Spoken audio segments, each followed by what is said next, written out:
Udah masuk Bu Rima belum ya?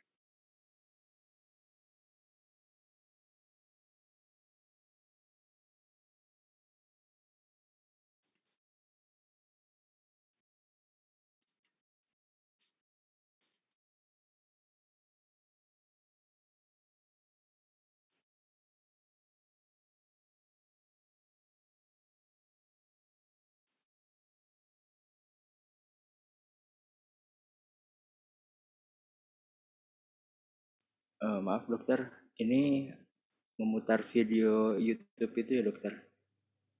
Video uji dilusi, sebentar saya. Bu Rima belum masuk ya?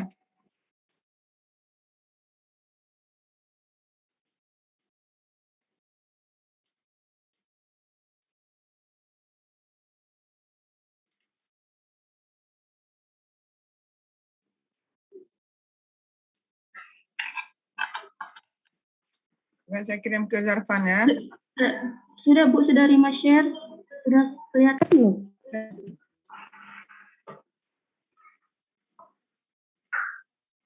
Udah.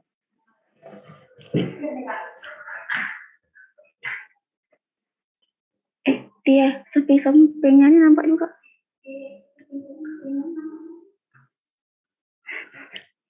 Ya, coba diperhatikan ya. Langkah demi langkah, karena uji dilusi ini panjang ya, nggak sama dengan uji difusi. Sepertiganya uji difusi. Uji dilusi ini panjang, ada 3 langkah, jadi kalian perhatikan, nanti di akhir kita post test ya.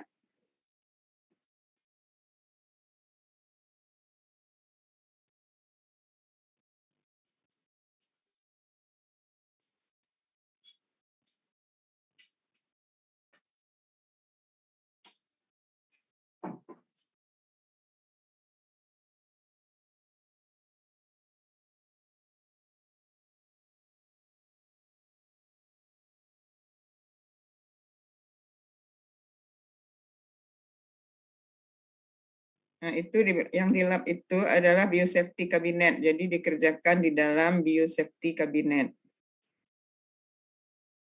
Supaya menghindari kontaminasi terhadap spesimen maupun reagens kita.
Ini langkah pertama, ambil biakan murni dari bakteri dengan ose yang sudah disterilkan dengan api.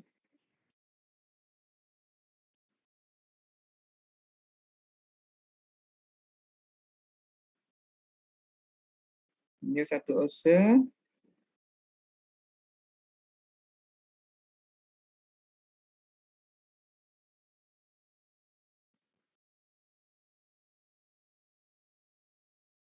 Masukkan dalam Na miring ya, mediumnya namanya Na, nutrien agar. Ya, jadi biakan murni tadi dimasukkan dalam medium. Nama inovasi seperti itu. Nah, ini tujuannya untuk meremajakan bakterinya. Jadi bakteri yang akan kita uji itu harus yang baru ya, yang baru. Jadi dalam 24 jam dia baru tumbuh.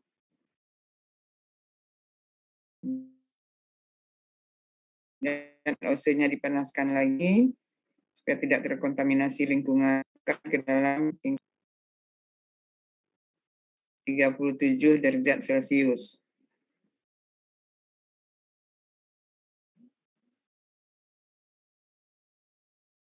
Selama 18 sampai 24 jam. Ya, boleh 35 sampai 37 derajat Celcius. Dan besoknya sudah tumbuh di hari kedua, diambil dari inkubator tadi, keluarkan. Nah, ini bakterinya sudah diremajakan, sudah bakteri yang masih fresh ya, masih baru dilakukan uji. Itu tahap pertama ya. Kemudian ini tahap kedua, pakai nutrien broad ya, ini lagi juga nanti ditanam lagi. Ya, nutrien broad itu tadi nutrien agar ya, berarti padat. Kalau nutrien broad berarti cair ya, broad dia. Kalau nutrien agar berarti padat. Tadi agar miring ya, ditanam di tabung.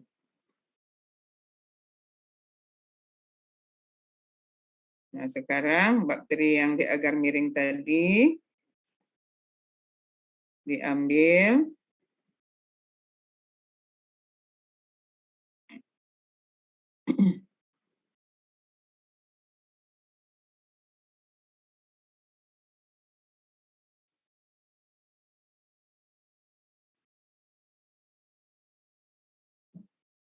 masukkan ke dalam medium nutrien broad yang cair ya, nutrien broad. Nah, masukkan 1 ounce.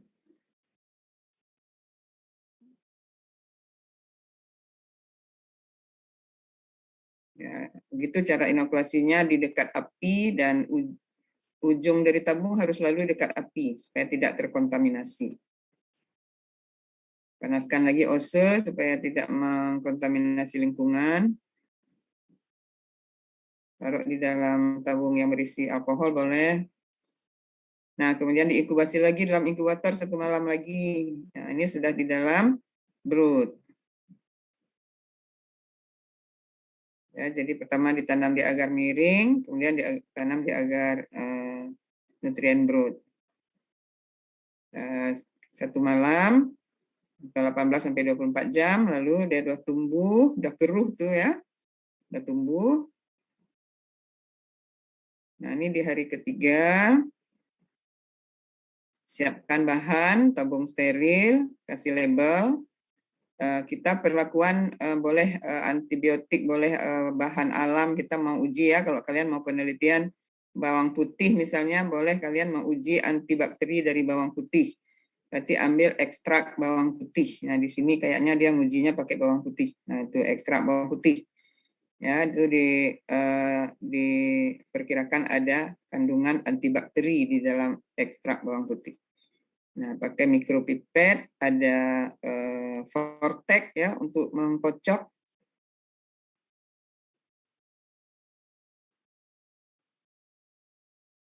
Nah, yang pertama membuat suspensi dulu, ya setara dengan McFarland. Jadi ada standar ya, standar McFarland itu ada mungkin di laboratorium disediakan untuk menstandarkan jumlah kuman yang ada di dalam suspensi kita. Ya, di sini dipakai McFarland setengah. Ya, ada McFarland 1, ada McFarland 2. Kita pakai yang ini untuk McFarland setengah. McFarland 0,5. Ya, kemudian setelah diambil bakteri tadi disetarakan dengan McFarlane, jadi itu McFarlane itu seperti cairan juga ya di dalam tabung berisi barium sulfat, lalu disetarakan. Nah, dilihat sama nggak keruhnya. Jadi ini hanya kualitatif ya dengan mata. Kalau mau kuantitatif pakai spektro, pakai alat. Nah, ini hanya kualitatif, dilihat sudah sama. Kalau belum sama, apa kurang, apa kalau kurang ditambah bakteri, kalau lebih ditambah cairan ini. Lalu diambil tip mikropipet.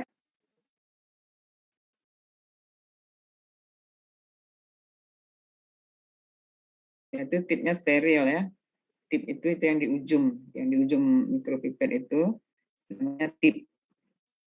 Ada tip kuning, ada tip biru, volumenya beda. Kemudian diambil 1 mili dari NB tadi, masukkan ke dalam tabung reaksi steril. Ya, yang dari NB tadi ambil 1 mili, masukkan dalam tabung steril. Semua tabung steril dengan NB jumlah yang sama. Jadi 1 mili semua ya, karena kita mau uji beberapa konsentrasi bawang putih. Ya, ada konsentrasi 100, konsentrasi 50, konsentrasi 25. Itu terserah kita mau uji sampai konsentrasi berapa. Nanti kita lihat konsentrasi berapa yang paling kecil yang bisa menghambat pertumbuhan bakteri. Ya, di sini diuji dengan bawang putih.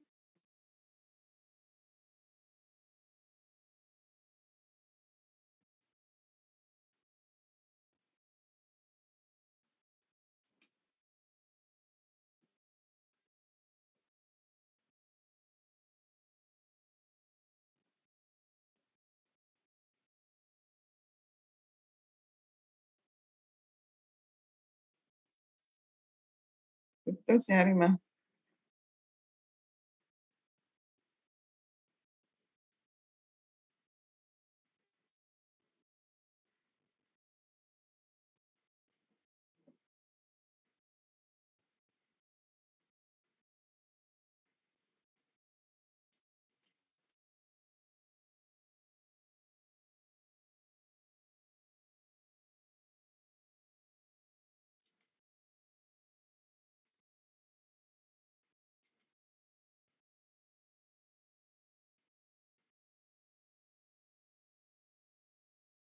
Betul, Sri Maya.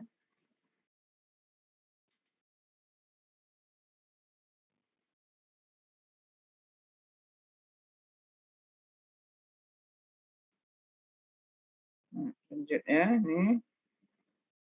Setiap kita masukkan bakteri, kita vortex ya, kita kocok dia biar teraduk rata, biar homogen sampai tabung yang terakhir. Itu terserah kita mau pakai berapa tabung ya. Biasanya mahasiswa skripsi itu ngujinya 4 konsentrasi atau 5 konsentrasi.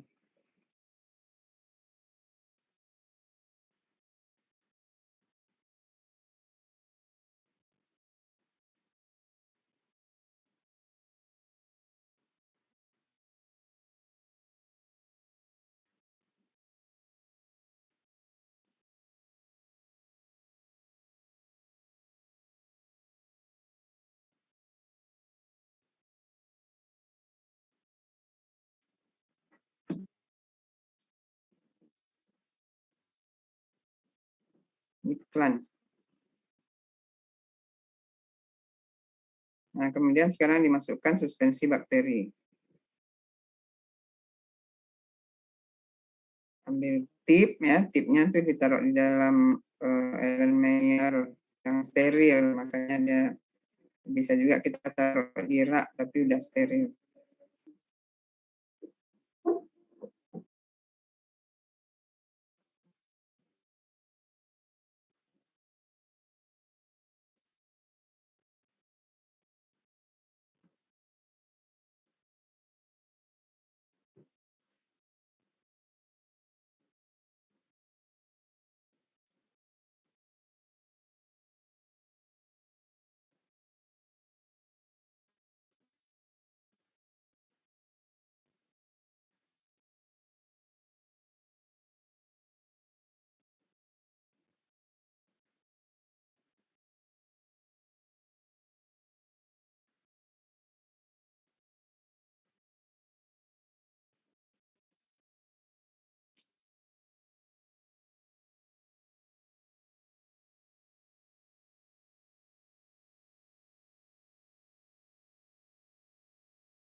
Nah,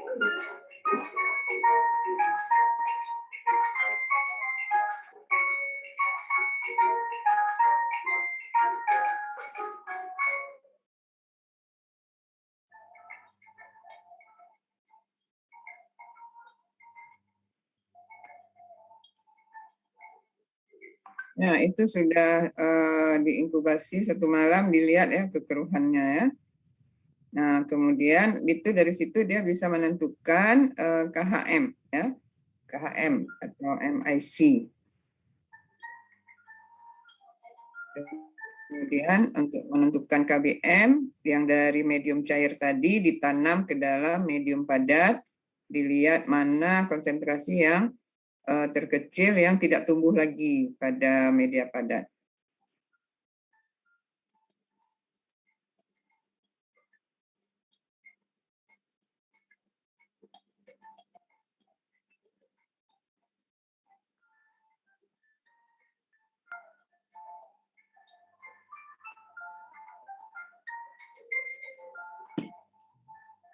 Ini diambil tip.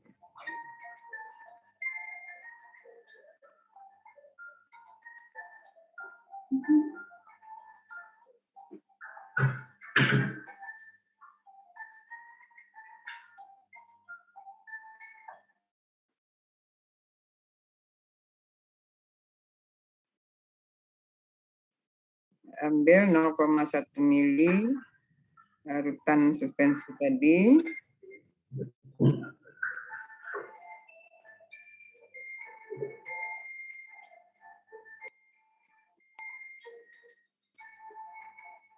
Lalu dituang ke dalam agar padat ya, dengan pipet.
Saat keluarga kemudian kepada dia perlu informator.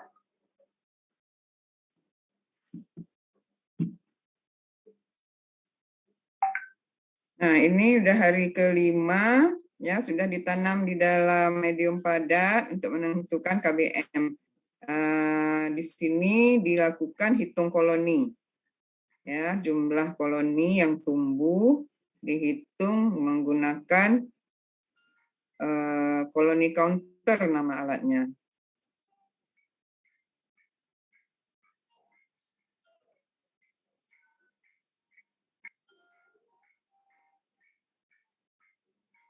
itu contoh bakteri yang sudah tumbuh. Nah, ini alatnya colony counter. Jadi di plate tadi itu ditaruh di colony counter, lalu dihitung jumlah koloni. Ya, mana plate yang tidak tumbuh lagi itu nanti merupakan KBM konsentrasinya.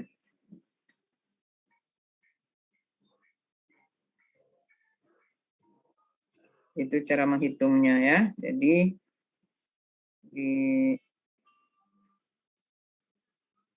di mesinnya itu, di koloni counternya itu sudah ada angka yang ditunjuk-tunjuk itu.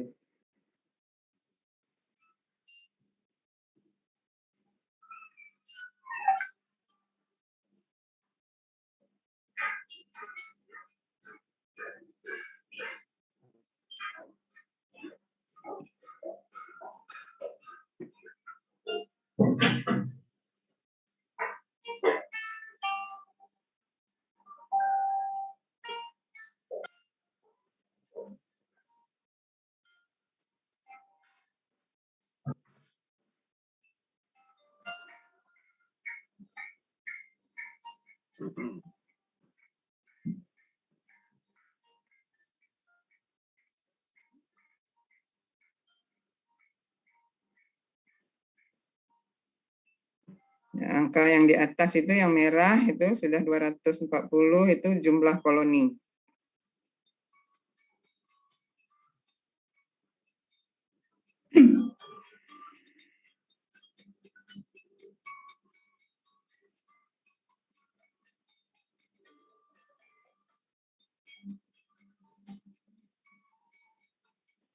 Suara saya jelas, Darman? Terdengar jelas, dokter.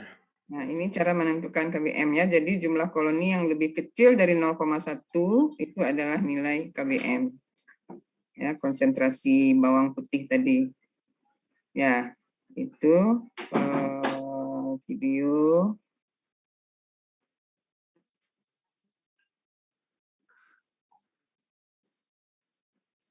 Baik, sekarang saya masuk ke materi ya. Ada nggak yang ingin bertanya dari video tadi?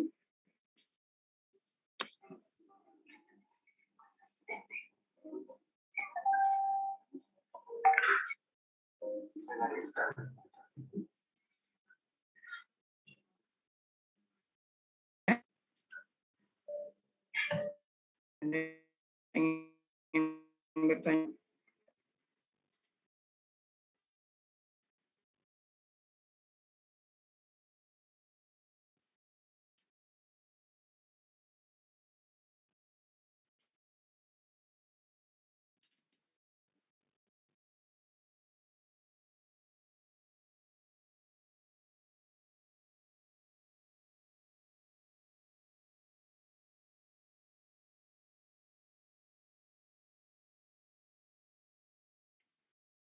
Bentar ya, saya buka PowerPoint dulu.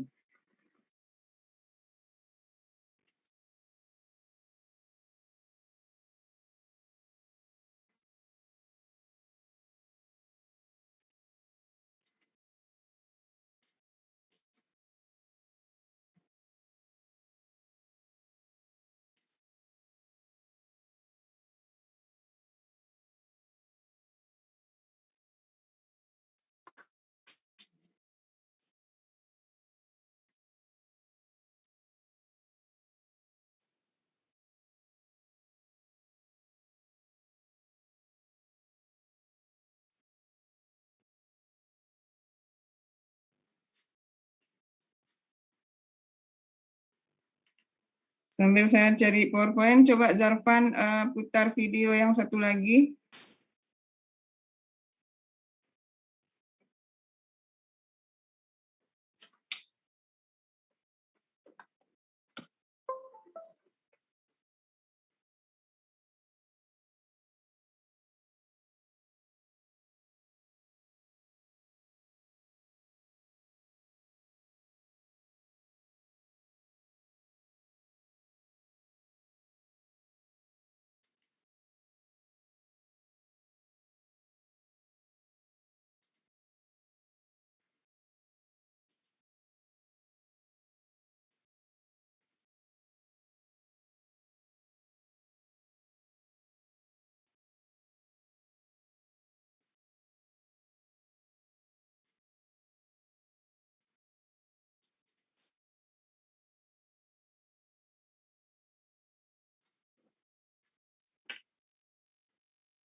antimicrobial susceptibility testing. Antimicrobial susceptibility or sensitivity testing is a laboratory test which guides us to select the antimicrobial agents in treating infections. Antimicrobial agents tested in a basic microbiology laboratory are usually those that are effective against bacteria and fungi. In this section, we shall be limiting ourselves with the susceptibility testing of only antibacterial agents. Antimicrobial susceptibility testing guides the clinicians in choosing the right antibiotic for a particular infection. It also helps in identifying the susceptibility patterns of common isolates in a particular hospital or a community. This data can help in choosing the right empirical treatment for critically ill patients even before their culture results are obtained from the microbiology laboratory. This test is performed in a microbiology laboratory under standard conditions so that the results are reproducible. The prerequisite for any antimicrobial susceptibility test is the presence of isolated pure colonies of bacteria of interest from clinical specimens. The different methods used to perform antimicrobial susceptibility testing are disk diffusion method, which can be classified as Kirby-Bauer disk diffusion method and Stokes disk diffusion method. Dilution methods, which can be classified as Agar dilution method and broth microdilution method, gradient diffusion method or the E-test, and automated antimicrobial susceptibility testing systems. In this section, we shall limit ourselves to the description of the Kirby-Bauer disk diffusion method, as it is a simple, practical, reliable, and a widely used susceptibility testing method. Before we commence, let us learn a few definitions which are widely employed while reading the antimicrobial susceptibility tests. Minimum inhibitory concentration, or MIC, is the lowest concentration of an antimicrobial agent that visibly inhibits the growth of the organism. Minimum bactericidal concentration, or MBC, is the lowest concentration of the antimicrobial agent that results in the death of the organism. Modified Kirby-Bauer disk diffusion method. In this method, antibiotic impregnated filter paper discs are placed on a Mueller-Hinton plate with lawn culture of an organism. The antibiotic diffuses from the disc into the agar in decreasing amounts as you move further away from the disc.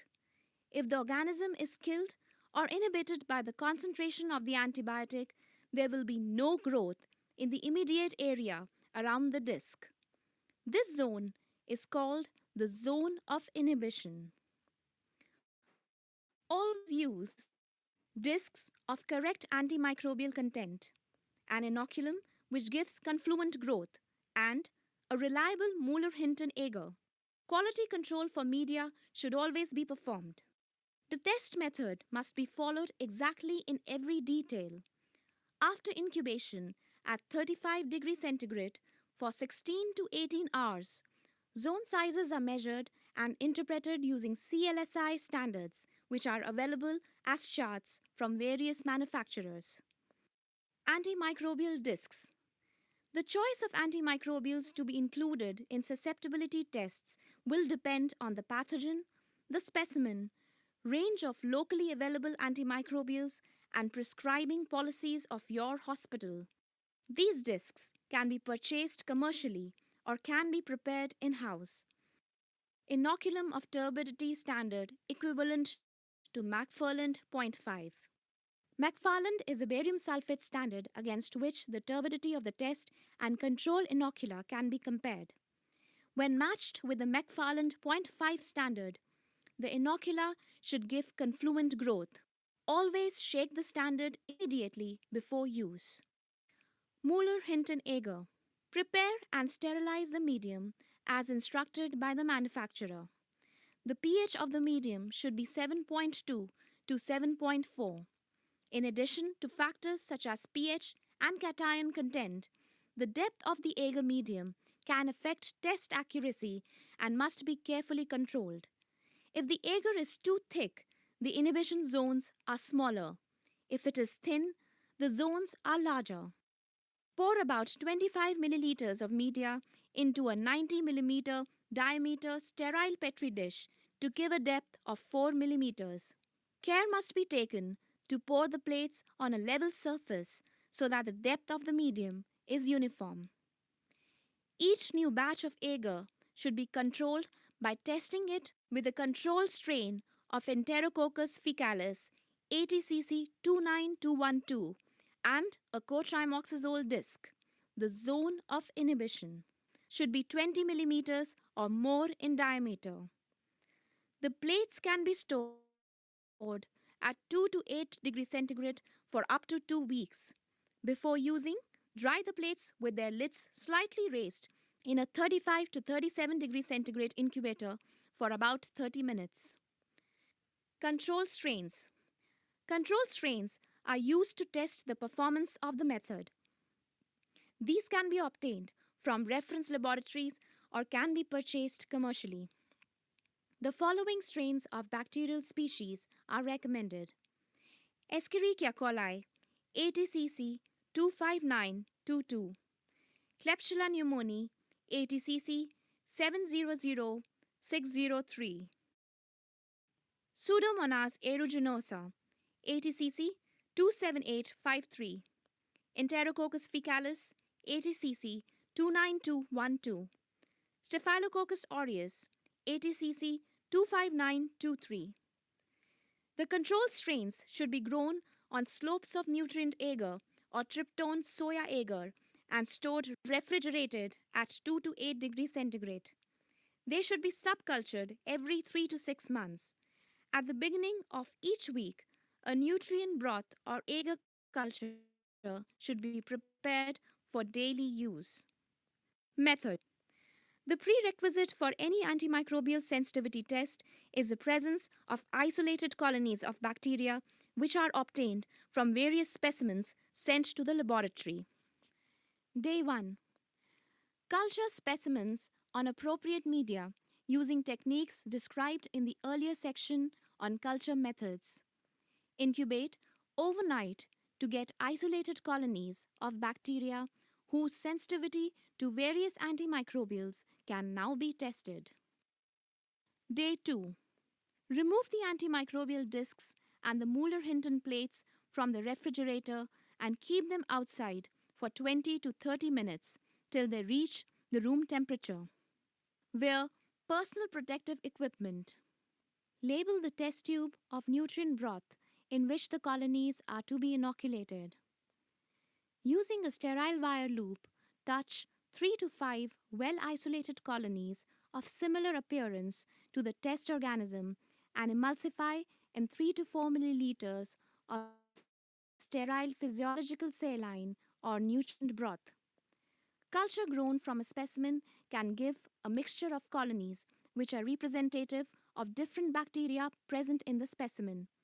Care should be taken to pick only one type of colony. Match the turbidity of the suspension to the 0.5 McFarland turbidity standard in good light. Mix the standard immediately before use. When comparing turbidities, it is easier to view against a printed sheet of paper. Label the base of the Mueller-Hinton plate with sample details. Using a sterile swab, inoculate a labeled plate of Mueller-Hinton agar by the lawn culture method as described in the earlier section on culture methods. With the Petri dish lid in place, allow 3 to 5 minutes, but no longer than 15 minutes for the surface of the agar to dry. Using sterile forceps or a needle mounted in a holder or a multi-disc dispenser, place the appropriate antimicrobial discs evenly distributed on the inoculated plate. Note, the discs should be about 15 millimeters from the edge of the plate and no closer than about 25 millimeters from disc to disc. No more than 6 discs should be applied on a 90 mm Petri dish. For an inexperienced worker, the back of the plate can be marked with a pin indicating the position where the discs need to be placed. Each disc should be lightly pressed down to ensure its contact with the agar. It should not be moved once in place. Inoculate control plates of Mueller-Hinton agar with control strains E. coli 80cc 25922 for gram-negative bacteria and Staph aureus 80cc 25923 for gram-positive bacteria. The Mueller-Hinton agar plates should be from the same batch as the test plates, and the antimicrobial discs should be similar to the ones applied on the test plates. Within 30 minutes of applying the discs, invert the control and test plates and incubate it aerobically at 35 degrees centigrade for 18 hours. Day 3. After overnight incubation, examine the control and test plates to ensure the growth is uniform. Using a ruler on the underside of the plate, measure the diameter of each zone of inhibition in millimeters. The end point of inhibition is where the growth starts. The interpretive categories have been standardized and defined in CLSI guidelines, performance standards for AST. These charts are available according to the isolates and help in guiding antimicrobial selection. Susceptible, or S. Interpretive category that indicates an organism is inhibited by the recommended dose of an antimicrobial agent at the infection site. Intermediate, or I. Interpretive category that represents an organism that might require a higher dose of antibiotic for a longer period of time to be inhibited. Resistant, or R.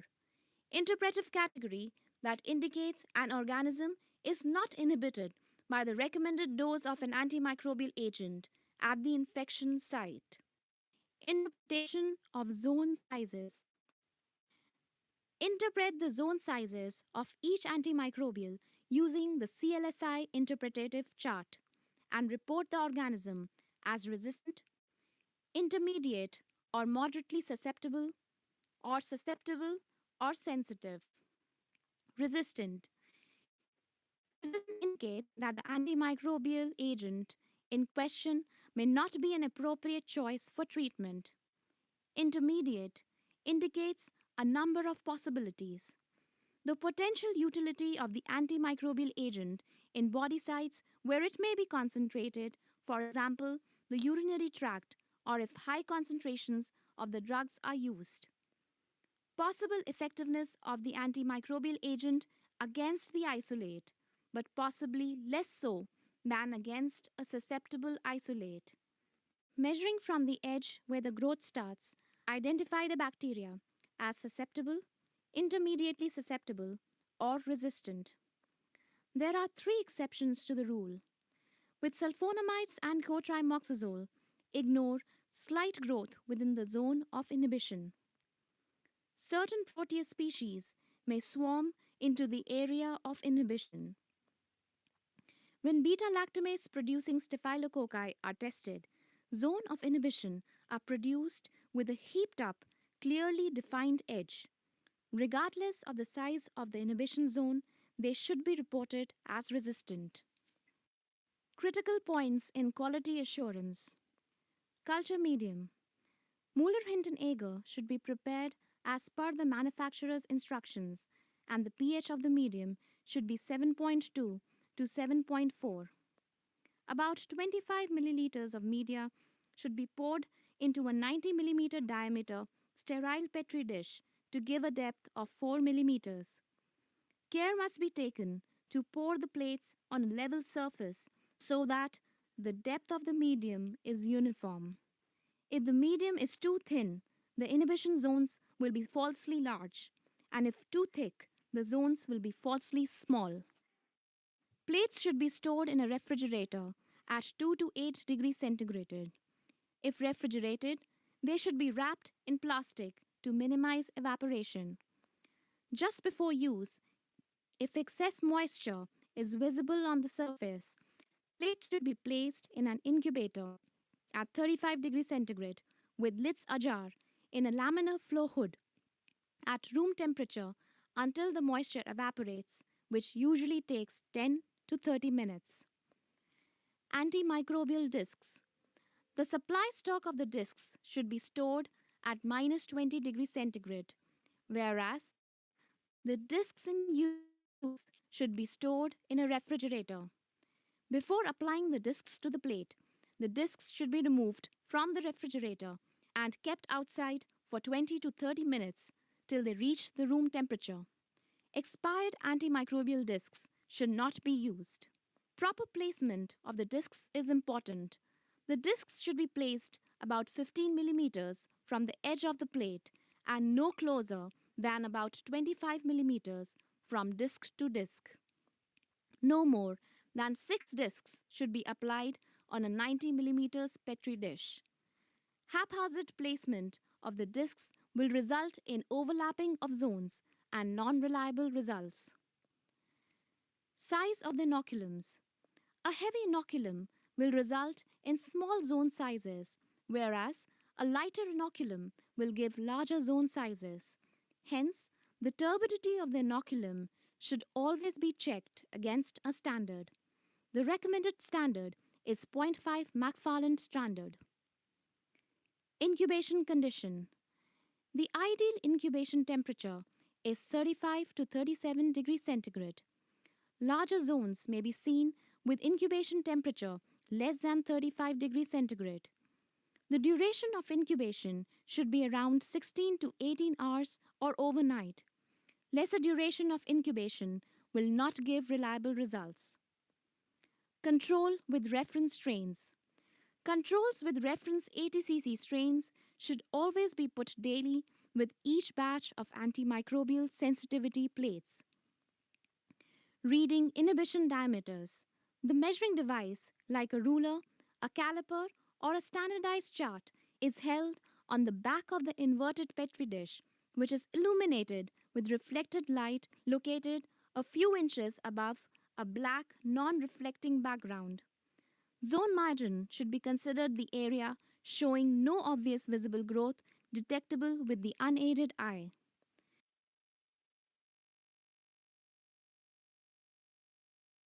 Baik, sekarang saya share PowerPoint. Sudah nampak?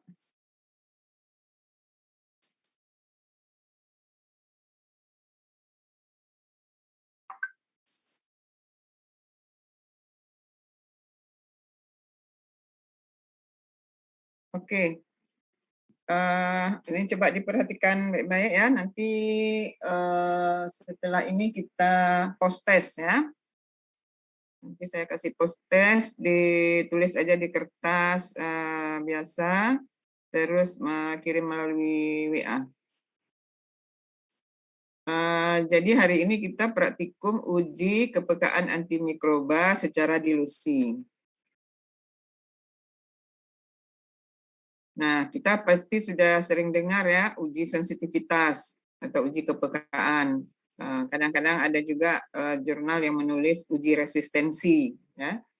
Tergantung tujuan kita mau cari berapa persen resisten atau berapa persen sensitivitas misalnya terhadap antibiotik. Nah, boleh kalau disebut antibiotik berarti khusus untuk bakteri yang diuji. Tapi kalau disebut antimikroba berarti bisa untuk jamur, parasit, virus ya, tapi untuk virus enggak ada. Ya, enggak ada antivirus. Jadi enggak ada uji kepekaan virus. Yang ada yang sudah tersedia di pasar untuk uji ini bahan-bahannya yaitu antibiotik dan anti jamur. Ya. Jadi kita boleh menulis di sini antimikroba, tapi kalau khusus untuk antibiotik maka kita tulis saja langsung antibiotik.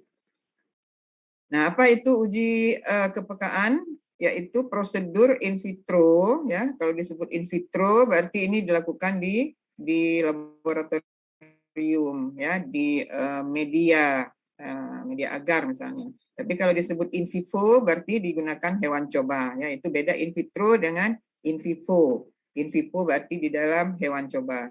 Ya, prosedur ini in vitro untuk mendeteksi sensitivitas atau resistensi bakteri terhadap antibiotik. Apa gunanya? Ya?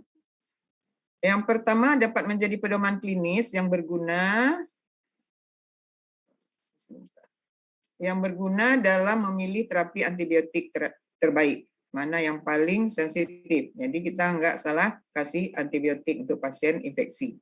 Metode ini juga dapat digunakan untuk memantau adanya penyebaran mikroorganisme resisten di dalam populasi. Misalnya kita mau mencari epidemiologi ya, mencari atau mensurvei surveilan bakteri resisten. Nah, sekarang kami sedang melakukan surveilan di rumah sakit bersama dengan Kemenkes, mensurvei berapa besar mikroorganisme resisten yang sudah ada di rumah sakit. Nah, kita pakai metode seperti ini. Nah, apa itu resistensi? Resistensi didefinisikan sebagai kemampuan sementara atau permanen dari suatu organisme dan keturunannya untuk tetap hidup dan berkembang biak di bawah kondisi yang seharusnya dia menghancurkan atau menghambat. Ya, harusnya dia mati, tapi dia tetap hidup. Nah, bakteri ini dikatakan resisten ketika mereka tidak rentan atau tidak sensitif terhadap konsentrasi agen antimikroba yang digunakan. Apa kerugian bakteri resisten? Ya, kerugiannya yang pertama kerugian klinis. Ya, menjadi kegagalan pengobatan penyakit infeksi atau bahkan bisa kematian. Nah, keparahan penyakit, virulensi strain bakteri atau tingkat kerentanan pasien ini akibat dari bakteri resisten ya, penyakitnya tambah parah. Bakteri ini menambah komplikasi ya, bakteri resisten, meningkatkan angka mortalitas. Itu kerugian pertama dari segi klinis. Kerugian yang kedua dari segi ekonomi, ya rawat inapnya jadi lama, biaya tambah besar. Bakteri resisten itu sulit diobati dengan antibiotik yang biasa, dia membutuhkan yang dosis lebih tinggi, sehingga harganya juga lebih mahal. Jadi kerugian materi. Nah, contoh bakteri resisten itu ada beberapa ya, semua bakteri bisa resisten. Ini yang sering dilakukan penelitian, yang sering dipublikasi ya, yang banyak sekali ditemukan di rumah sakit penyebab infeksi nosokomial atau healthcare associated infection. Di antaranya ada MRSA. MRSA itu methicillin resistant Staphylococcus aureus. Jadi Staphylococcus aureus yang sudah resisten terhadap golongan penisilin. Methicillin ini adalah golongan penisilin.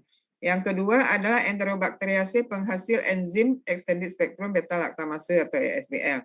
Enterobacteriaceae ini adalah kita tahu bakteri enterik yang ada di saluran pencernaan. Dia bisa menghasilkan enzim ESBL kalau sering dipapar dengan cephalosporin generasi 3. Jadi bila dia sudah resisten terhadap cephalosporin generasi 3, maka dia disebut dengan ESBL. Ya, ini banyak ya. Kemudian vancomycin resistant enterococcus. Nah, ini sudah lebih bahaya lagi karena dia sudah resisten dengan antibiotik yang sangat mahal, yang masih baru ya, dan sangat kuat, tapi dia sudah resisten. Ini enterococcus, bakteri gram positif ya, disebut dengan VRE. Kemudian ada lagi pada TB itu yang multi drug resistant ya, resisten rifampicin dan INH misalnya, itu disebut dengan MDR-TB. Kemudian ada lagi Acinetobacter baumannii. Nah, ini kakak kelas kalian baru selesai ujian skripsi siapa namanya? Karsa ya. Karsa. Ini baru selesai ujian, dia bakteri yang diambil adalah Carbapenem resistant Acinetobacter baumannii atau ACIBA. Kemudian ada juga Enterobacteriaceae yang resisten Carbapenem. Ini disebut dengan CRE. Nah, ini sering juga disebut dengan bakteri superbug ya. Kalau baca superbug, inilah dia bakteri-bakteri resisten. Bagaimana proses resistensi bakteri? Ya, bisa terjadi secara alami, bisa juga mutasi genetik, ya, bisa dalam satu populasi ada yang resisten, lalu dia memindahkan gen resistensinya ke spesies yang lain. Bagaimana kita mencegah supaya tidak terjadi resistensi? Maka kita harus selalu menggunakan antibiotik secara bijak dan rasional, ya. Oleh karena itu, kampanye penggunaan antibiotik bijak dan rasional ini sekarang sudah semakin gencar dilakukan. Di bawah WHO ya ada bermacam-macam organisasi, termasuk juga di Kemenkes ada komite yang menangani masalah penggunaan antibiotik bijak ini ya. Antibiotik spektrum sempit itu lebih baik digunakan daripada yang spektrum luas. Jadi kalau kita sudah dapat kultur, hasil kultur, kumannya sudah tahu, maka kita bisa pakai antibiotik yang spektrumnya lebih sempit. Oleh karena itu penting sekali adanya diagnostik lab mikrobiologi klinik di rumah sakit untuk menentukan apa penyebab infeksinya, ya, spesies apa yang menyebabkan dia infeksi. Kalau kita sudah ada hasil, kita bisa kasih antibiotik yang tepat. Nah, ini mekanisme resistensi antimikroba. Setidaknya ada 4 mekanisme, ya, ada 4 mekanisme. Kalau kita lihat ini gambar ini umpama antibiotik, ya, kemudian dia tidak bisa masuk, ya, jadi dia bisa diblok, ya, diblok. Kemudian ini bisa diinaktivasi, ya, ada enzim, ya, seperti ESBL tadi, dia menghasilkan enzim ESBL sehingga antibiotiknya tidak aktif, ya, tidak bisa aktif. Kemudian ini juga ada alterate target molecule. Kemudian ini alteration of target molecule, kemudian efflux. Jadi keluar dia, ya, dengan mekanisme tersendiri. Ya. Jadi yang pertama bisa penghancuran obat secara enzimatik, tadi yang misalnya ESBL. Kemudian pencegahan penetrasi obat nggak bisa masuk ke dalam, perubahan situs target, ya, ini alteration of target ini. Kemudian pengeluaran obat secara cepat, efflux ini. Jadi 4 mekanisme. Nah, ini kalau kita lihat gambar ini, misalnya ini di dalam populasi ada 1 yang resisten, ya, yang lain sensitif semua. Tapi begitu dikasih antibiotik, yang resisten ini nggak mati, yang lain mati semua. Maka bakteri ini dia akan berkembang, membelah diri, menghasilkan keturunannya yang semuanya resisten. Ya, akhirnya banyaklah bakteri resisten di dalam populasi. Faktor-faktor yang mempengaruhi resistensi itu ada beberapa, ya. Pertama, terlalu sering menggunakan antibiotik, antimikroba, ya, atau disebut dengan overuse, ya, terlalu sedikit sakit, flu aja sakit pakai antibiotik, padahal flu itu penyebabnya virus, nggak perlu antibiotik, ya. Demam pakai antibiotik, padahal demam banyak penyebab lain, virus juga bisa demam, orang stres juga demam, jadi bukan antibiotik obatnya. Kemudian juga bisa karena dosisnya yang rendah, ya, jadi kurang, sehingga bakteri yang tadi tidak habis mati dia menjadi resisten, ya, membentuk gen resistensi. Kemudian frekuensi dosis yang tidak tepat, ya, jadi misalnya minumnya 3x1, ya, 3x1 itu berarti per 8 jam, jadi bukan dibagi pagi, siang, malam, tapi dibagi 8 jam. Nah, ini jamnya itu penting, ya, kalau enggak dia nanti bisa berkembang menjadi bakteri resisten. Kemudian perpanjangan durasi terapi, ya, dia seharusnya 7 hari sudah selesai atau 5 hari sudah selesai, tapi tidak pernah di follow up oleh dokter, akhirnya pasien dikasih antibiotik ada yang sampai 30 hari. Nah, itu sering kita temukan di rumah sakit. Dokter memvisite pasien tidak melihat antibiotiknya sudah berapa hari. Akhirnya perawatnya kasih terus setiap hari. Begitu dievaluasi sudah 30 hari tidak pernah di stop antibiotik, padahal harusnya sudah di stop. Ya, kemudian penggunaan profilaksis yang tidak tepat, ya. Profilaksis ini sering sekali orang salah menginterpretasi atau salah persepsi. Seolah-olah orang flu dikasih antibiotik untuk mencegah tidak terjadi infeksi bakteri, padahal itu salah. Tidak ada istilah profilaksis untuk klinis seperti itu, ya. Kemudian penggunaan pada veteriner ini sering sekali sekarang sudah semakin gencar dikampanyekan di FKH, ya, bahwa penggunaan antibiotik pada hewan, terutama pada ternak, kalau sekarang mungkin masih digunakan sebagai pakan, ya, padahal itu sebenarnya nggak perlu.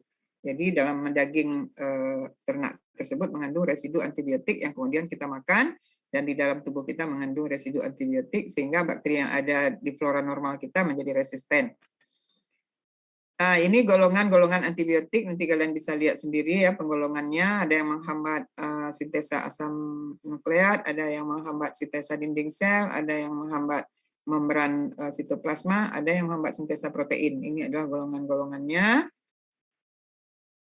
Nah, ini metode uji, ya. Kita mau melakukan uji kepekaan. Ada banyak, ya, uji. Ini adalah metode kita bisa kembangkan sendiri. Kalau kalian nanti punya ide juga bisa kalian kembangkan metode sendiri untuk melakukan uji kepekaan. Ini yang sudah dilakukan orang, ada beberapa metode dan sudah tersedia di pasar. Di antaranya adalah metode disdifusi, ini sudah pernah dipraktikumkan. Kemudian metode pengenceran yang sekarang kita lakukan, metode dilusi. Kemudian metode otomatis ya, kalau di Rumah Sakit Zainal Abidin di lab mikrobiologi kalian bisa lihat alat otomatis di sana namanya Vitek 2 Compact. Itu banyak mahasiswa yang melakukan penelitian di sana itu menggunakan alat otomatis. Kemudian ada e-test ya, uji epsilometer, ini juga kombinasi sebetulnya dia antara difusi dan dilusi, dia menggunakan agar juga menggunakan plate. Kemudian uji mekanis spesifik. Nah, ini misalnya kita mau menguji enzim beta laktamase, kita bisa pakai metode khusus ini ya. Kemudian ada metode genotipik, ini misalnya seperti PCR atau real time PCR atau hibridisasi. Nah, metode pengenceran itu sudah kita lihat tadi di video ya, kita melarutkan senyawa antibiotik tadi dipakai bawang putih pada media agar, kemudian dibuat dalam beberapa konsentrasi, lalu diinkubasi semalam, kemudian diamati, dilihat kekeruhan, kemudian ditentukan konsentrasi terendah dari senyawa antibiotik yang dapat menghambat pertumbuhan bakteri. Interpretasi hasil, konsentrasi terendah antibiotik pada tabung ditunjukkan dengan hasil biakan yang mulai tampak jernih. Ya, jadi dengan mata kita lihat dia sudah mulai jernih, kan konsentrasi terkecil pasti keruh masih. Kemudian semakin besar konsentrasi antibiotiknya pasti dia semakin jernih, semakin mati bakterinya. Ya, jadi tidak ada lagi pertumbuhan di dalam tabung, maka ini disebut dengan konsentrasi hambat minimal atau disingkat dengan KHM. Ya, selanjutnya ditanam pada media agar. Tadi kan yang terakhir dari cair tadi ditanam ke media agar. Ya, lalu dilihat besoknya berapa banyak koloni, jumlah koloni. Ya, maka konsentrasi terendah yang tidak terdapat pertumbuhan lagi itu menunjukkan konsentrasi bunuh minimal. Jadi itu beda KHM dengan KBM. Ya, apabila KHM telah ditentukan, maka organisme ditafsirkan sebagai bakteri sensitif. Ya, jadi konsentrasi itu adalah konsentrasi yang digunakan. Ya, kita bisa menginterpretasi 3 ya, sensitif, intermediate, atau resisten. Nah, di mana kita melihatnya menentukan S, R atau I ini, ya, S itu sensitif, R itu resisten, I itu intermediate. Kita bisa lihat di panduan CLSI, ya, Clinical Laboratory Standard Institute. Kita bisa buka CLSI itu adalah panduan dari Amerika. Kalau UCAS adalah panduan Eropa. Kita pakai Indonesia pakai CLSI. Kita bisa lihat di situ ya berapa konsentrasi MIC, kalau di sana disebutnya MIC. Nah, ini metode difusi sudah dibahas minggu yang lalu ya, metode otomatis nanti kalian baca sendiri. Ini uji e-test ya, kalau ada yang mau melakukan penelitian dengan uji e-test. Ini mekanisme spesifik, ini adalah metode biologi molekuler dengan PCR atau kalau mau yang lebih canggih dengan real time PCR ya, RT-PCR. Ini metode RT-PCR. Kemudian hibridisasi ini lebih canggih lagi, dia dengan biologi molekuler juga. Ya, kita tidak bahas di sini. Nah, ini yang di video tadi saya coba screenshot, nanti kalian bisa baca yang penting-penting ya dari video tadi.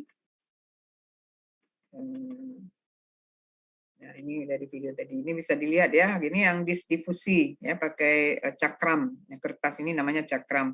Ya, dulu banyak penelitian mahasiswa yang menggunakan metode ini sangat mudah ya dan murah dan singkat waktunya. Kalian nggak perlu berlama-lama kalau penelitian ini bisa 2 minggu selesai karena kita tanam bakteri 1 malam udah tumbuh ya. Jadi penelitiannya cepat selesai. Kalian bisa pakai cakram kosong, kalian rendam dengan bahan alam apa misalnya bunga rosella. Saya pernah dulu lakukan bunga rosella. Atau biji mahoni, atau pernah juga dulu mahasiswa saya dia udah sedang ambil SPOG sekarang, dia menguji pada bunga tai ayam ya, mengandung antibakteri ya, dibuat ekstrak, nanti ekstrak itu bisa dibuat di FMIPA, ada laboratorium kimia bisa dibuat dan murah itu ya. Kemudian diuji ke agar ini ya, cakram kosongnya dibeli lalu direndam dengan zat ekstrak tadi.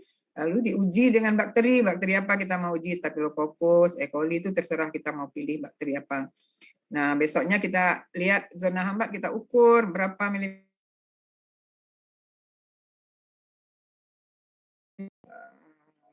Uji distribusi atau mau uji dilusi lebih rinci lagi, uji dilusi kita bisa tahu MIC, ya bisa kita tahu minimal inhibitory concentration.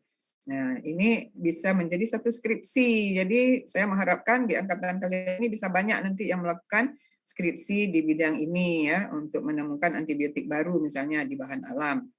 Nah, itu suatu nilai plus juga ya.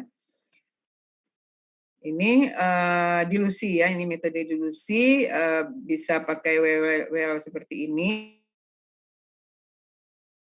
Ini untuk yang agar tadi yang ditanam terakhir. Ya, jadi ada beberapa metode yang digunakan. Ini definisi MIC dan MBC ya. Kalau tadi bahasa Indonesianya KHM dan KBM. Nah, ini dia KHM dan KBM. Kemudian ini untuk DIS ya, DIS yang untuk uji DIS difusi. Ya, dengan metode Kirby-Bauer tadi ya.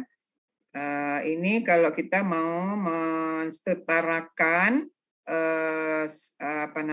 suspensi kita dengan McFarland setengah. Nah, jadi kita setarakan, kita lihat dengan mata. Ini kan keruh ya. Ini masih jernih, berarti kita tambah bakteri sampai kekeruhannya sama seperti McFarland setengah ini. Itu kualitatif. Kalau kita mau kuantitatif, kita bisa pakai spektrofotometer. Nah, ini dengan Muller-Hinton agar kita bisa lihat zona hambat.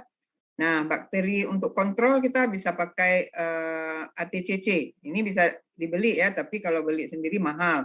Kita bisa minta di rumah sakit juga ada, di lab juga ada ATCC ini. Misalnya E. coli yang bagusnya ATCC 25922 ya, Klebsiella, Pseudomonas, Staphylococcus yang sering dipakai 25923. Jadi ini adalah bakteri ATCC. Nah, ini penentuan interpretasi S, I, dan R. Ya, bagaimana kita 17 mm. 17 mm itu sensitif, intermediate, atau resisten. Bagaimana kita tahu? Maka kita harus buka CLSI ya untuk menentukan dia sensitif atau resisten. Kita buka di CLSI, sudah ada guideline-nya. Ini adalah CLSI, jadi kalian bisa download ya.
sudah dibagi podcastnya.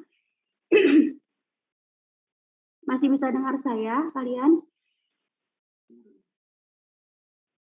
Izin masih, Bu. Tapi partisipannya kalau 141 ya, yang lainnya karena koneksi ya?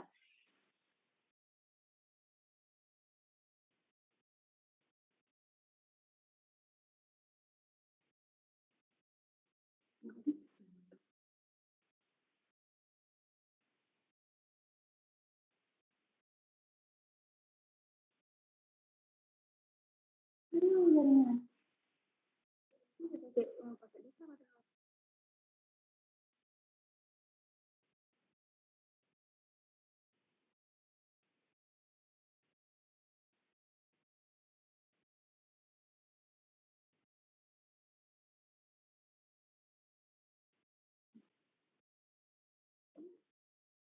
partisipannya nggak full.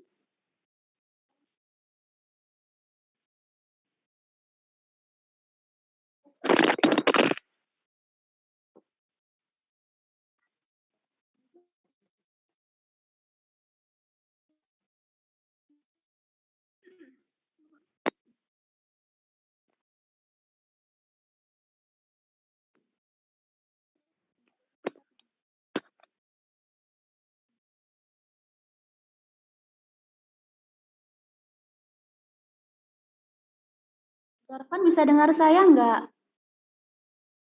Bisa terdengar, Kak? Oh, terdengar. Darpan, kalian udah post test nih? Ini lagi dikirim, Kak. Lagi dikerjakan. Jadi yang sisanya gimana ya?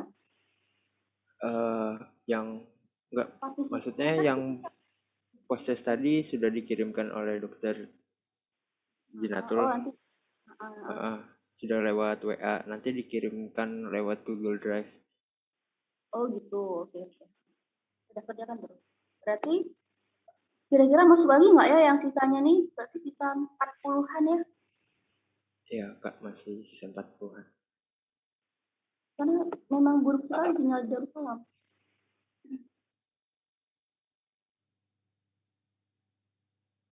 Kalau kita postnya jam 2 bisa nggak?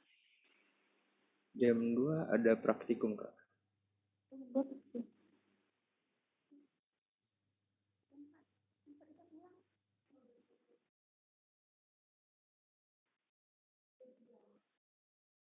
Jam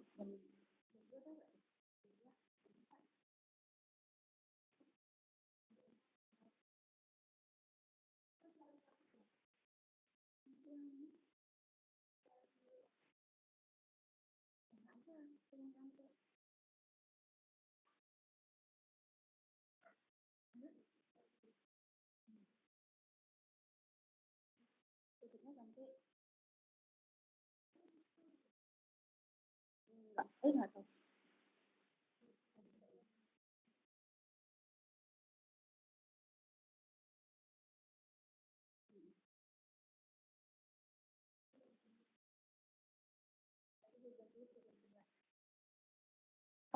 Zarfan,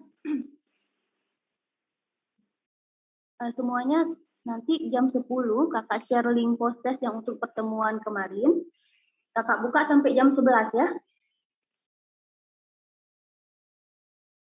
Jam 10 ada kuliah juga? Ada, Kak, jam 10 ada kuliah biokimia.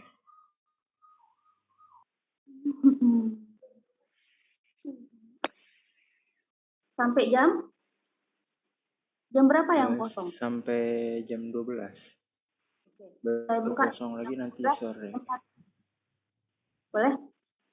Gimana, Kak? Kakak buka link post test dari jam 12 sampai jam 1. 1 jam. Oke, boleh, Kak. Tolong nanti disebar ke kawan-kawannya yang udah nggak, yang udah terlist